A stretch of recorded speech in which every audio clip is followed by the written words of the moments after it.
Hola, ¿qué tal? Bienvenidos y bienvenidas a un programa más de Era Verde.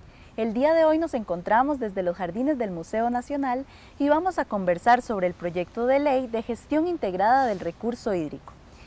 Vamos a hacer un pequeño contexto para ubicarnos un poco en el tema. Recordemos que el actual cuerpo normativo que regula el recurso hídrico data del año 1942, por lo que estamos hablando de una legislación bastante vieja, bastante obsoleta. Por esta razón, el movimiento social, acuerpado por organizaciones sociales, por ecologistas y por las comunidades, presentaron una nueva ley de aguas a la Asamblea Legislativa en el año 2009, con el respaldo de más de 150,000 firmas de apoyo. Este proyecto de ley fue aprobado precisamente el año pasado en primer debate en la Asamblea Legislativa, pero actualmente su avance se encuentra detenido, se encuentra paralizado. Para hablar sobre este tema contamos con la presencia de Yamilet Astorga, quien es la presidenta ejecutiva del Instituto Costarricense de Acueductos y Alcantarillados. ¿Qué tal, Yamilet? Muy bien, gracias y gracias por la invitación. Gracias por estar acá. También tenemos a Rolando Castro, quien es representante del Centro de Derecho Ambiental y Recursos Naturales de Arena. ¿Qué tal, Rolando? Muy bien, gracias. Bueno, y para empezar a conversar un poco sobre este tema, tal vez, Yamilet, si nos contás y nos recordás más bien por qué es importante la aprobación de esta nueva ley de aguas. Bueno, primero, sin el agua no podemos hacer absolutamente nada, o sea, representa el agua la vida, pero además el agua es un importante eje de desarrollo de cualquier sociedad. En realidad es una de las bases para que una sociedad se pueda no solamente establecer, sino realizar cualquier tipo de actividad. Y es así como nos lo dice la historia. En Costa Rica hemos tenido muchísima agua y entonces tenemos una cultura de que tenemos tanta agua que podemos hacer derroche de ella. Incluso hay todavía una creencia que el agua es un bien libre, o sea, que cualquiera lo puede utilizar y coger y que no cuesta nada y que no tenemos por qué pagar por ella. Sin embargo, tristemente, por falta exactamente de esa responsabilidad por lo que significa un recurso tan valioso como el agua, hemos venido derrochando el agua, hemos venido invadiendo las zonas de protección que se establecieron hace muchos años atrás por el recurso hídrico, y al mismo tiempo hemos venido contaminando las aguas sin respeto a leyes existentes. Hablemos de la ley de aguas, hablemos de la ley general de salud, hablemos la del código mismo de minería, la ley forestal, la de biodiversidad. O sea, tenemos una gran cantidad de leyes existentes que en principio deberíamos de respetar, no se han respetado, no la han respetado ni los mismos pobladores, o sea, nosotros mismos, ¿verdad?, sino también las mismas instituciones del Estado. En ese sentido, hemos venido acabando con el agua. Podemos decir que tenemos la misma cantidad de agua desde hace muchos años atrás, pero no la disponibilidad de agua para los diferentes usos. Una nueva ley de aguas, que en realidad, como usted lo mencionaba, la ley actual, la que rige la administración del agua, es sumamente antigua, no incorpora, por ejemplo, el concepto de cuenca hidrográfica, que es una región en la cual el agua drena, y es así como deberíamos de administrar el recurso hídrico. Sin embargo, esto no está conceptualizado dentro de la ley de aguas. Tampoco está una normativa mucho más actualizada en el sentido de que todos debemos ser parte de la regulación del agua y debemos ser parte de la administración del agua. Todo esto debe estar incorporado en un nuevo marco administrativo de la ley de aguas, y esto es parte del porqué necesitamos y nos urge que se apruebe este proyecto de ley. Y precisamente lo que buscaría esta ley sería como unificar, darle un sentido como más unificado a todas estas otras leyes que hay en este momento. Exacto, por eso al mismo tiempo se llama la ley ¿verdad?, para la gestión integrada, porque además es una ley marco, es una ley que integra, tenemos dispersas las competencias del recurso hídrico. Imagínense que cada institución que fue creada en el país, ICE, AIA, la misma SENARA, Ministerio de Salud, MINAE, MAC, Ministerio de Agricultura y Ganadería, todos y aún así más, hablemos de las municipalidades, tienen competencia en el agua y no está claramente definido dónde empieza mi responsabilidad dónde termina y dónde empieza la del otro. Es en ese sentido que al final, ¿quién está haciendo cumplir las leyes? O sea, tenemos cantidad de leyes, hablemos de más de 115 entre leyes y normas que rigen el recurso hídrico, hablemos de más de 15 instituciones que tienen que ver con el agua y sin embargo, como digo, deberíamos de tener una excelente administración, mas no ha sido así. Entonces, esa ley integra, ordena la gestión del recurso hídrico.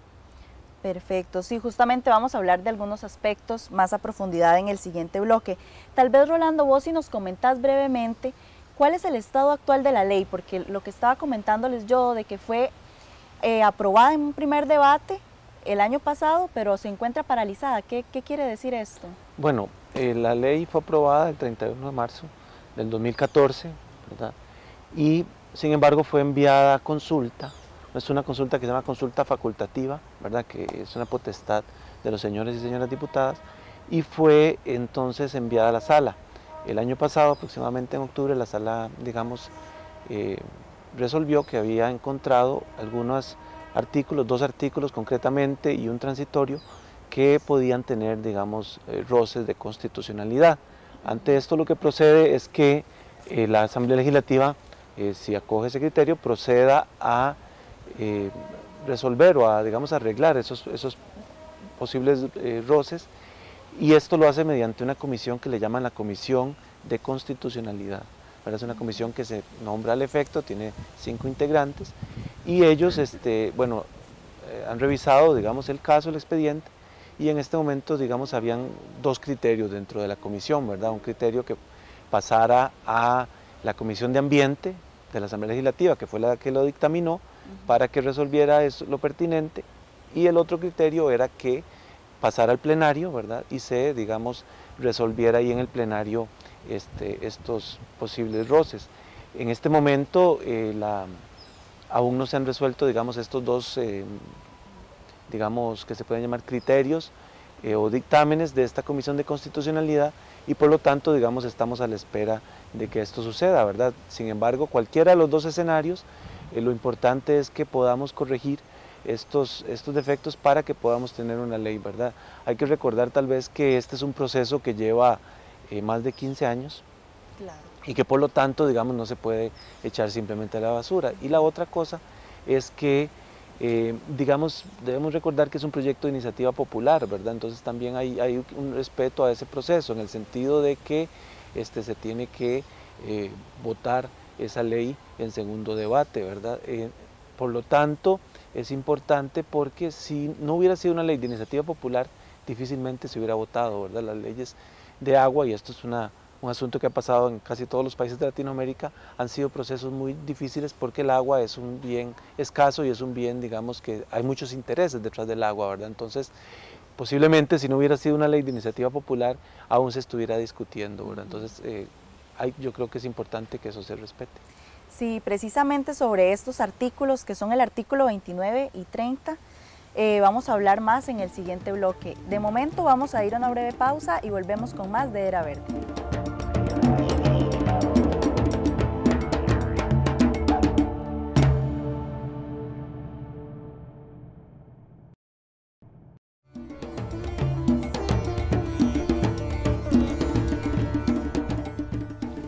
Estamos de vuelta acá en Era Verde y nos encontramos desde los jardines del Museo Nacional conversando sobre el proyecto de ley de gestión integrada del recurso hídrico.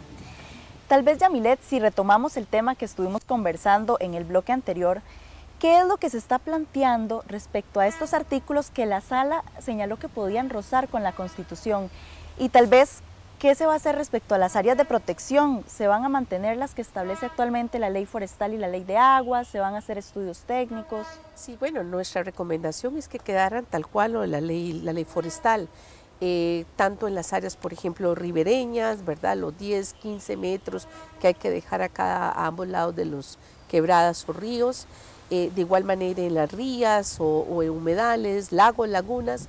No obstante, en el tema de áreas de protección de manantiales o de nacientes de agua, ahí nosotros hicimos un esfuerzo considerable en el sentido de que, primero, no se han respetado lo de los 200 metros de diámetro sobre todo en fuentes que están siendo aprovechadas para abastecimiento poblacional.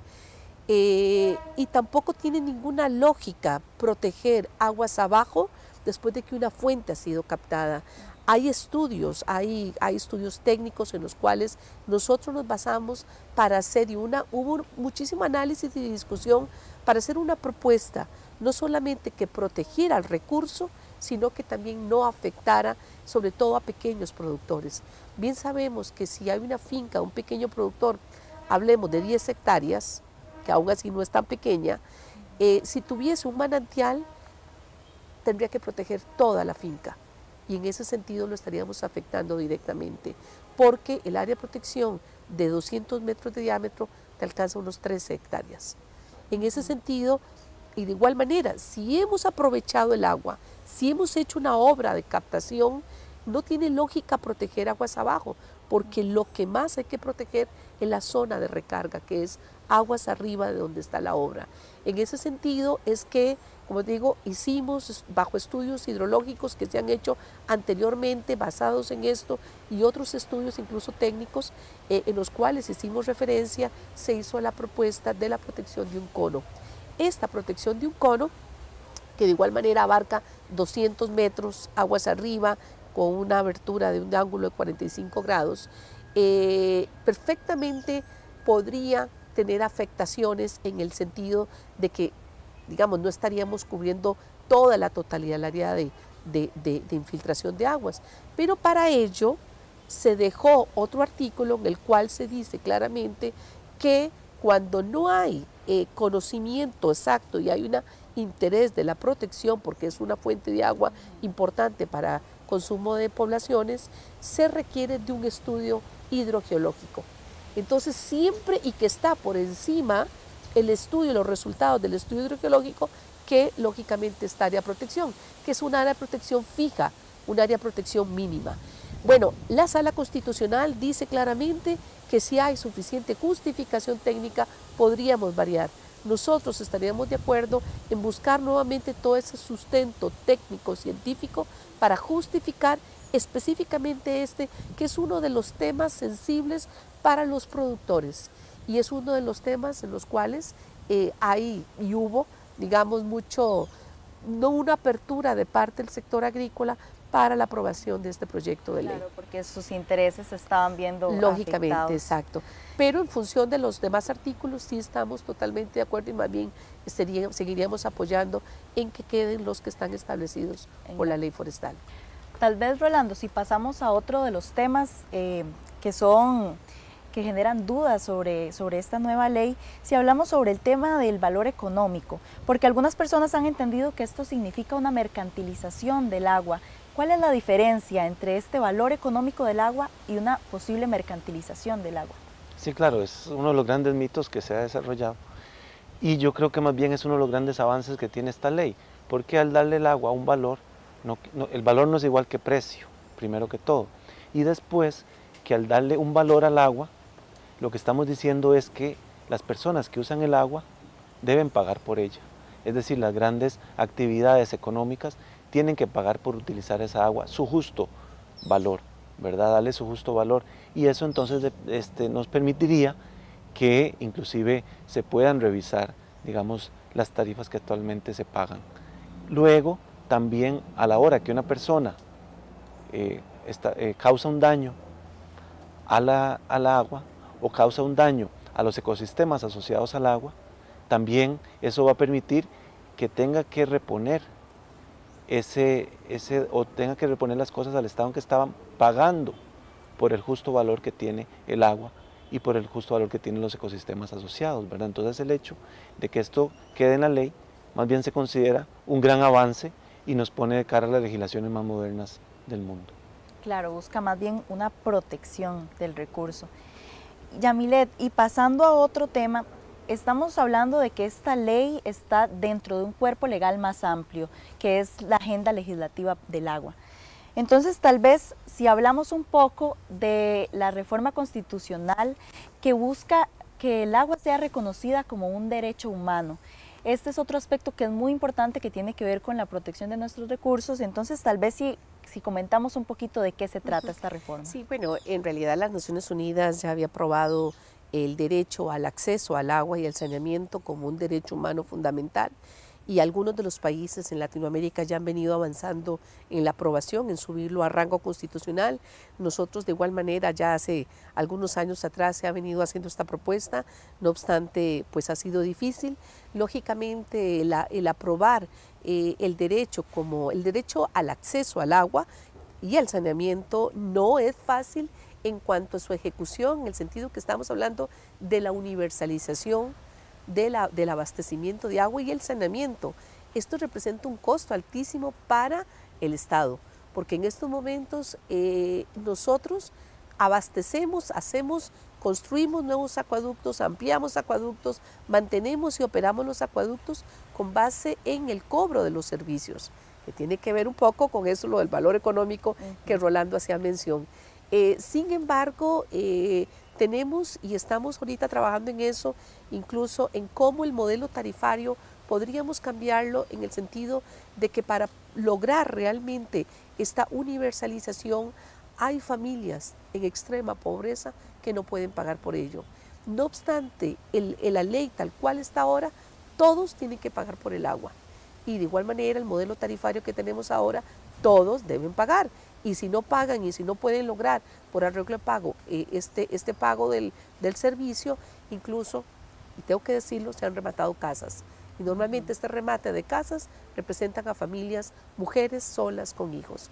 Esto debe cambiar y esta universalización tiene que tener algún respaldo, no solamente en Estado, sino también en subsidio de los que más tienen capacidad de pago para aquellos que realmente no pueden pagar. De esta manera podríamos lograr este derecho al acceso al agua y bueno, es parte también de esta agenda legislativa en la cual incorporamos no solamente la incorporación, o sea, la modificación al artículo 50 de nuestra Constitución Política, introduciendo este derecho, sino también la ley del recurso hídrico. Bueno, y precisamente vamos a hablar mucho más sobre toda esta agenda legislativa del agua.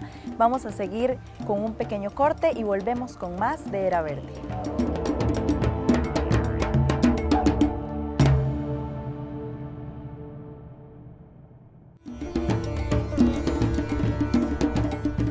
Estamos de vuelta acá en Era Verde y estamos hablando hoy sobre el proyecto de ley de gestión integrada del recurso hídrico. Tal vez si vamos retomando algunos temas, podríamos también hablar un poco sobre los conflictos que hay por el abastecimiento de agua, porque precisamente eso es un tema que ha generado mucho conflicto en varias comunidades. ¿Esta nueva ley de qué forma podría ayudar para que este tipo de conflictos por el abastecimiento y la gestión del recurso hídrico se resuelvan más fácilmente? Exactamente, el hecho de que no tengamos una administración claramente definida hace que se generen este tipo de conflictos. Bien sabemos que el agua es de dominio público, que debe ser administrada por el Estado y que todos tenemos que pedir autorización o concesión de aguas a la Dirección de Aguas para poder aprovecharla. No obstante, pongo algunos ejemplos, en las regiones costeras, hablemos de Guanacaste, donde tenemos grandes afectaciones, primero por la disminución, ¿verdad?, de las disponibilidades de agua. Hay mucha competencia por el recurso hídrico y tenemos muchos proyectos privados de desarrolladores que han hecho su propio pozo de forma ilegal y han construido e incluso están abasteciendo agua, incluso algunos están hasta cobrando por ello de forma privada. Esto, si tuviéramos la ley ya aprobada, podríamos llegarle exactamente, no solamente a cerrar el pozo, sino también llevarlo hasta un proceso de categorización o tipificación de lo que se hizo, o sea, de la causa, digamos desde el punto de vista de delito. La ley de recurso hídrico clasifica claramente y tipifica los diferentes tipos de afectaciones al recurso hídrico, como por ejemplo el usufructo de las aguas. En este caso, si hay una usurpación del agua, porque es una usurpación de un bien de dominio público sin haber pedido autorización, se clasifica como un delito y podríamos no solamente al desarrollador, sino si hubo un geólogo, hidrogeólogo, ingeniero, quien quiera ahí detrás de la asesoría técnica para hacer el pozo, sino también a la empresa desarrolladora. Por supuesto que esto a muchos no les gusta que suceda Eso es un caso específico, pero tenemos otros casos en los cuales también hay conflictos porque se piensa que el coger el agua y llevarlo a otra comunidad nos está dejando abandonados del agua y que, pero con la ley nos busca la forma de cómo hacer un plan de manejo del agua de forma participativa y ahí todas las comunidades podrían verse reflejadas, participando y decidiendo por el cómo realmente y cuáles serían las prioridades de uso del agua. Evitaríamos conflictos. Cuando hay procesos participativos, los conflictos disminuyen. Perfecto, sí, porque ya habría un proceder para saber qué hacer en estos casos precisamente. Y soy parte de la toma de decisiones. Si a mí no me hacen parte y además definen las decisiones tomadas desde arriba, pues lógicamente yo reacciono porque tengo derechos también sobre, primero, tener información y segundo, de que se me consulte si estoy de acuerdo en que el agua se utilice para otros fines y no necesariamente tener la seguridad de si voy a tener agua futuro o no, ¿verdad? Rolando, y si seguimos conversando sobre otros aspectos de este proyecto, también es importante salir de dudas respecto a la propuesta que hay de creación de la Dirección Nacional de Aguas, que sería la DINA. Existen dudas, por ejemplo, de que la DINA va a debilitar el papel que tiene actualmente el Departamento de Aguas Subterráneas del SENARA. ¿Qué es exactamente lo que plantea el proyecto de ley respecto a las potestades que tendría la DINA? Sí, lo que estamos haciendo con la DINA es consolidar un papel de ente rector que tiene el MINAE en este tema, digamos, del agua, una rectoría que hasta el momento, digamos, no se ha podido ejercer adecuadamente por la maraña legal que existe. Digamos, si estamos haciendo gestión integrada, no podemos tener una institucionalidad sectorializada como la tenemos actualmente, es decir, que las aguas subterráneas se vean de un lado y las aguas superficiales se vean de otro, sino que lo que se debe buscar es una integralidad del agua como un todo, ¿verdad? Integrar aguas arriba y aguas abajo, integrar aguas subterráneas y aguas superficiales, todo el ciclo hidrológico del agua, ¿verdad? Y actualmente, como decía al inicio Yamila, lo tenemos distribuido, que si la contaminación está en manos del Ministerio de Salud, entonces eso es lo que se busca, digamos, con la dirección, que hayan, digamos, un ente rector con competencias claras, ¿verdad? La idea que integre, la idea, digamos, es que el SENARA siga efectuando las labores que ellos han venido haciendo por muchos años, que es lo que tiene que ver con riego y avenamiento, ¿verdad? Y que la parte de investigación pueda estar dentro de la institucionalidad del DINA. Y otro asunto también que genera muchos cuestionamientos de la ley para seguir saliendo de todas las dudas es respecto al abastecimiento del agua potable. Existe como esta duda, este temor de que si se va a abrir un portillo a que las empresas privadas también puedan brindar abastecimiento o van a seguir siendo el AIA, las municipalidades y las asadas quienes van a seguir ejerciendo esta función. Este proyecto de ley no se mete en el tema de abastecimiento de agua. O sea, lo único que se hace mención es que el uso del agua para abastecimiento, o sea, para consumo humano, es el prioritario sobre todos los demás usos.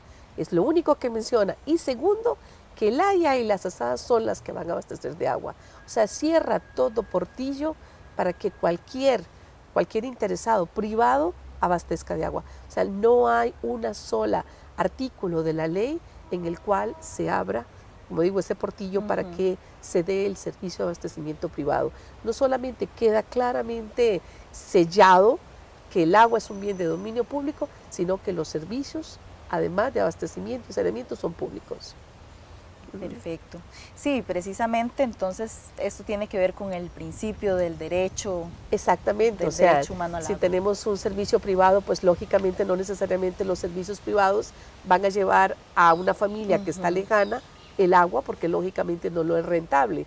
En el caso nuestro, siendo servicios públicos, no nos ponemos a pensar si es rentable o no el llevarle agua a una comunidad. Es que por derecho tenemos que hacerlo. Priorizar el consumo humano. Exactamente. Rolando, y ya para ir cerrando un poco, ¿cómo se siente el ambiente legislativo en este momento? ¿Estará propicio para retomar las discusiones sobre esta ley? Sí, hay que tomar en cuenta, digamos, que la legislatura actual no fue la misma legislatura que aprobó la ley en primer debate, es decir, digamos, en esa legislatura estuvo el proyecto 4 años y permitió digamos, un nivel de discusión y de apropiamiento. Ahora le toca a otra nueva legislatura el retomar este tema, ¿verdad? Entonces también eso implica, digamos, un proceso de concientización y un proceso, digamos, de discusión a lo interno y pues sabemos que de todos modos los temas, cualquier tema en la Asamblea Legislativa es objeto, digamos, de polémica en este momento, ¿verdad? Entonces yo creo que lo importante es, como decía Yamilet, que se pueda hacer un acercamiento entre los diferentes sectores involucrados, incluyendo al sector agrícola, ¿verdad? Que se ha mostrado más sensible en este tema, que pudiéramos integrarlos y de hecho también de parte del Poder Ejecutivo se está haciendo todos los esfuerzos en ese sentido para que se pueda dar esa discusión entre los diferentes actores y que se pueda encontrar, digamos, una solución país a este tema, porque al final ganamos todos y perdemos todos si no hay una ley. ¿Y qué podemos hacer precisamente nosotras, las y los costarricenses, para involucrarnos en el proceso, estar informadas e informados, para ejercer algún tipo de presión? Sí, yo creo que eso es muy importante, ¿verdad? Y como dicen en algunos países, habla con su diputado o diputada, ¿verdad? Los que tengan cercanos, habla con su sector, con los jerarcas de las diferentes instituciones, ¿verdad? Sobre la necesidad de que haya una ley, ¿verdad? En este país y que podamos culminar este proceso que, como decía, es de 15 años. Entonces yo creo que sí es muy importante involucrarse, estar al tanto y ejercer, digamos, presiones para que la discusión se dé y se pueda tener un final feliz.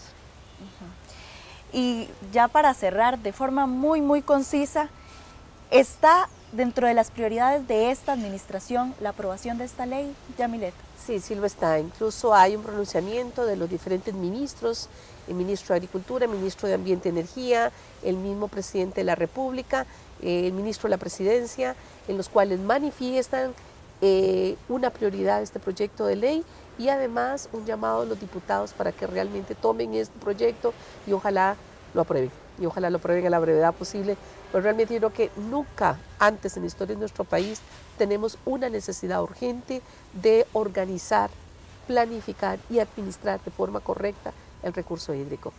Bueno, esperamos que sí, que efectivamente así sea y que se apruebe esta ley lo más pronto posible. Bueno, y lamentablemente se nos agotó el tiempo. Muchísimas gracias a ambos por la participación, por aclararnos tantas dudas y también gracias a ustedes en casa por sintonizarnos y nos vemos la próxima semana en un programa más de Era Verde. Siga con la programación de Canal UCR, donde hacemos televisión con sentido.